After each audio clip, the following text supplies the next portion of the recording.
નાસાની અવકાશ યાત્રી અને મૂળ ગુજરાતના સુનિતા વિલિયમ્સ હાલ ગુજરાતના પ્રવાસે છે, ત્યારે આજે સુનિતા વિલિયમ્સે અમદાવાદના પોલિયો ફાઉન્ડેશનની મુલાકાત લીધી હતી।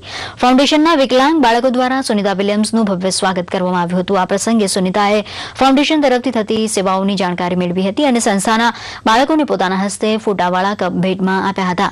તેમજ ફાઉન્ડેશન તરફથી આપવામાં આવતી સેવાથી સુનિતા વિલિયમ્સ ઘણા પ્રભાવિત થયા હતા અને ફાઉન્ડેશનના કાર્યને બિરદાવ્યું હતું। આ ઉપરાંત સુનિતા વિલિયમ્સે અમદાવાદ પોલિયો ફાઉન્ડેશનની કામગીરી પ્રભાવિત થઈ દાન રૂપે એક ચેક ભેટમાં આપ્યો હતો।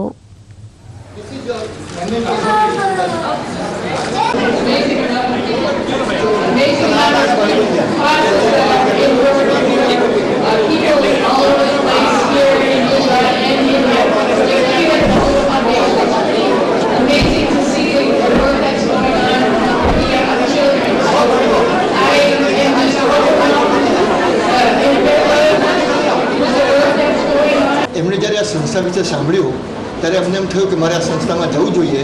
સામાન્ય રીતે હું જે નોર્મલ બાળકો છે એ બાળકોને મળું છું, સ્કૂલના બાળકોને મળું છું, પણ આવા બાળકો કે જેમને પોતે જાતે ડિસેબલ છે અને જે બાળકો પોતે કંઈ પ્રવૃત્તિમાં જાતને જોડી શકતા નથી, એવા બાળકોને મળવા માટે એની ઉત્સાહ હતો એટલે અહીંયા આવ્યા અને આ બાળકો સાથે ખૂબ આનંદથી એમણે વાત કરી અને એક ખાનગી વાત રાખવાની અમને કહી હતી। હું જે જાહેરમાં કહું છું, હું માત્ર એકલી કોઈને પણ કહ્યા વગર ચૂપચાપ કલાકો